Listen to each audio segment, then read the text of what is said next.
తెలంగాణ రాష్ట్ర ప్రభుత్వం అత్యంత ప్రతిష్టాత్మకంగా చేపట్టిన ప్రజాపాలన అభ్యహస్తం దరఖాస్తుల స్వీకరణ కార్యక్రమం విజయవంతంగా ముగిసింది. 6 గ్యారెంటీల పథకాలకు విశేష స్పందన లభించింది. ఈ నెల 5 వరకు ప్రజాపాలనకు 1,09,00,000 దరఖాస్తులు వచ్చినట్లు అధికారులు వెల్లడించారు. అలాగే సంక్రాంతి తర్వాత ఫీల్డ్ వెరిఫికేషన్ ఉంటుందని వెల్లడించారు. ప్రజాపాలనలో వచ్చిన దరఖాస్తులను ఆన్లైన్ చేయనున్నట్లు తెలియజేశారు. ఈ మేరకు సిబ్బందికి శిక్షణ కార్యక్రమాలు నిర్వహిస్తామన్నారు అధికారులు.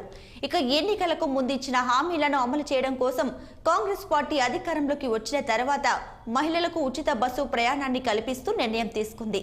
ఆరోగ్యశ్రీ పరిమితిని 10 లక్షల రూపాయలకు పెంపు చేసింది.